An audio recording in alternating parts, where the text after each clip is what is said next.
Quando olhamos para Efésios capítulo 4, nós vamos observando ali os 5 ministérios capacitadores como responsabilidades nossas e privilégio de capacitar e formar pessoas, entendendo inclusive isso como um aspecto essencial e fundamental para a edificação do corpo de Cristo. Quando não exercemos isso, nós paralisamos esse movimento multiplicador do avanço do reino e da edificação da igreja. Sou pastor da Igreja Batista Monte Serra, aqui em Porto Alegre. Tenho o privilégio com a nossa equipe de participarmos desse movimento de igrejas que intencionalmente fazem discípulos, recebendo inclusive a nossa conferência aqui para o sul do Brasil, no intuito de fortalecer pastores e igrejas nessa missão de sermos discípulos saudáveis que lideram a igreja de forma saudável, investindo no pastoreio, no discipulado de pastores e sendo também pastoreados para que sejamos discípulos que não apenas fazem discípulos, mas fazem discípulos de uma maneira saudável.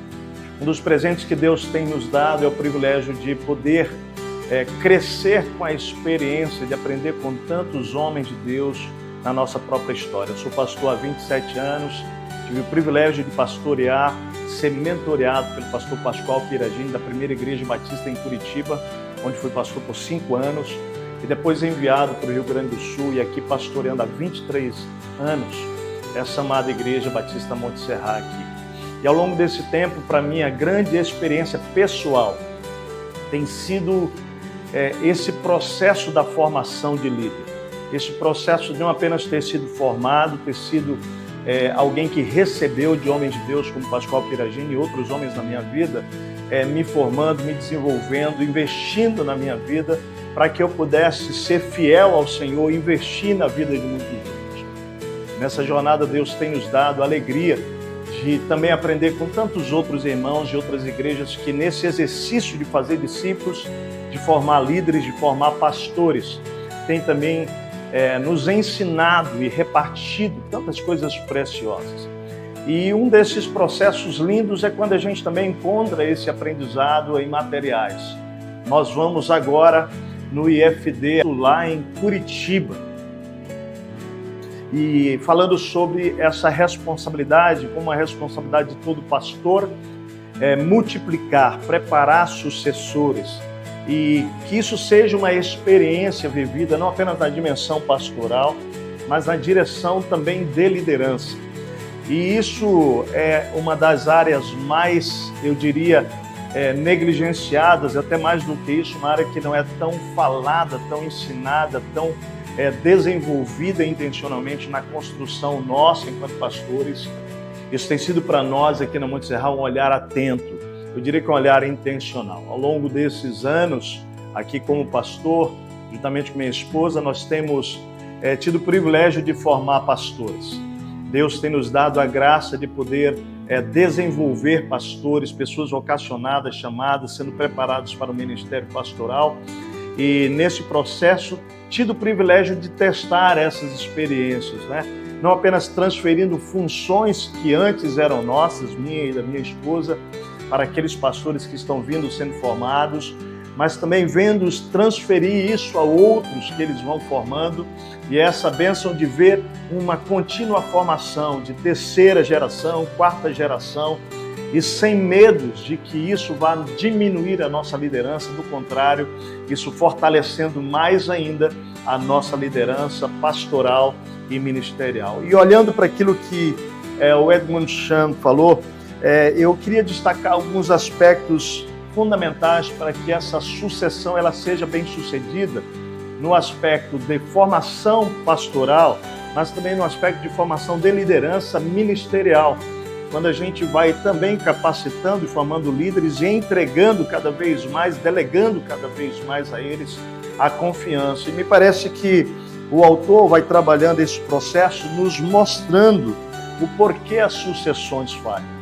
E ele destaca alguns aspectos que eu quero aqui citá-las rapidamente. Primeiro é a importância de nós notarmos que falham muitas vezes essas formações e sucessão, porque nós líderes somos muito ocupados com a demanda da vida da igreja, que pouco nos dedicamos intencionalmente na formação da liderança. E quando olhamos para Efésios capítulo 4, nós vamos observando ali os 5 ministérios capacitadores como responsabilidades nossas e privilégio de capacitar e formar pessoas, entendendo inclusive isso como um aspecto essencial e fundamental para a edificação do corpo de Cristo. Quando não exercemos isso, nós paralisamos esse movimento multiplicador do avanço do reino e da edificação da igreja.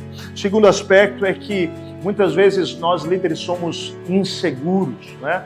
E essa questão da formação está muito ligada ao aspecto de que nós entendemos, ou melhor, de nós entendermos que nós não possuímos nada no reino, que todos somos mordomos desse reino e que, portanto, repartir, desenvolver, formar é uma responsabilidade de quem é mordomo, compreendendo que nós não podemos ter ministérios, funções, áreas em que nós somos, né, realmente dotados de um controle ou de um domínio sobre isso, mas líderes seguros que entendem a sua vocação, o seu chamado, a sua área, desenvolvem, formam líderes e entregam, delegam para que isso aconteça. Outra razão porque sucessões falham são porque os líderes, muitas vezes, eles são tão bem capacitados, eles são tão bem sucedidos, que eles de fato acreditam que ninguém fará melhor do que eles. Isso é um fator limitante para que a gente possa, inclusive, ter a surpresa de ver outros liderados realizando e fazendo aquilo que fazíamos antes numa, experiência de desenvolvimento até maior do que aquilo que nós éramos capazes de fazer. Isso é uma bênção, porque o foco é o avanço do reino e a glória de Deus. O quarto aspecto que o Edmund Chan vai falar é que os líderes não conseguem desenvolver uma equipe forte e ao mesmo tempo humilde. Me parece que é quase que uma situação desafiadora de andar juntos, né? Pessoas capazes, competentes, com um coração no lugar, com um coração humilde. Mas não há outra maneira de nós desenvolvermos liderança que não seja desenvolvendo as competências e o coração. E nós precisamos ser capazes de forjar uma liderança multiplicadora, capaz, competente, que cresce no seu desenvolvimento sem que perca o coração. Me lembro de uma senhora de 80 anos, eu tenho 52 anos hoje, mas quando eu tinha 32 anos, eu fiz uma pergunta para ela. Estava fazendo meu doutorado naquele tempo e eu perguntei para ela, Dona Luísa, irmã Luísa, querida irmã Luísa, ela tinha 84 anos. Que conselho a senhora teria para dar a um jovem pastor de 32 anos? E ela disse para mim o seguinte: pastor, você está estudando, né? Você está se dedicando, você está fazendo o seu curso e tudo mais. Eu queria dizer uma coisa para o pastor: eu acho lindo isso, pastor, que você se capacita, que você cresce, que você busca afiar o machado, mas eu queria dar um conselho, pastor: cresça por fora, sem diminuir por dentro. Eu fiquei ouvindo aquilo naquele momento e logo foi caindo a ficha. O que ela estava dizendo para mim era uma palavra de sabedoria. Ela estava dizendo: ainda que você vá reunindo um conjunto de capacidades, pastor, o mais importante na sua vida é sua espiritualidade, sua vida com Deus. Não abra mão disso, cresça por dentro, no seu caráter, sem perder de vista a importância dessa capacitação. Então, glória a Deus por isso. Eu queria dizer para você que nós precisamos desenvolver líderes, sim, fortes, capazes, mas com um coração crescente, humilde. E por último, ele vai falar sobre líderes que têm expectativas irrealistas com o seu sucessor.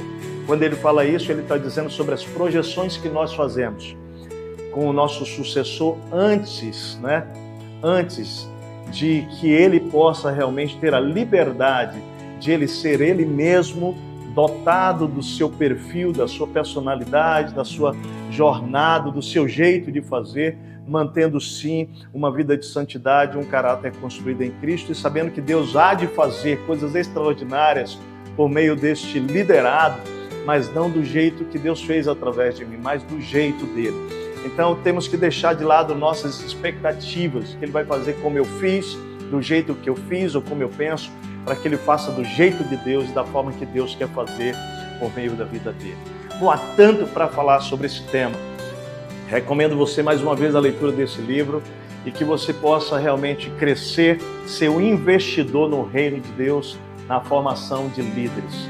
Quero terminar contando sobre a nossa jornada no ano 2015. Deus nos mandou para um sabático de 8 meses nos Estados Unidos. Eu me lembro bem que naquele tempo nós tínhamos 5 pastores estratégicos.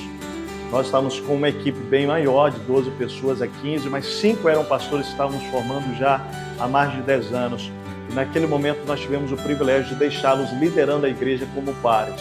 Um sentava na liderança primária, geral, e os outros 4 apoiavam, e eles foram fazendo uma transição de 90 dias, melhor, de 58 dias, 55 dias, transicionando, sentando na cadeira principal da liderança geral e os outros 4 fortalecendo aquele para que ele crescesse. Foi o ano em que a igreja, pegando aquele ano para trás, mais cresceu em 7 anos.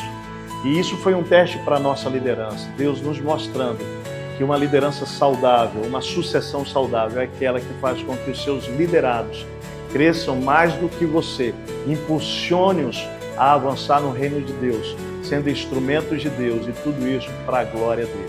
Que Deus possa nos abençoar a multiplicar a liderança, a fazermos sucessores que vão muito além do que até hoje nós já fomos. Que Deus abençoe você.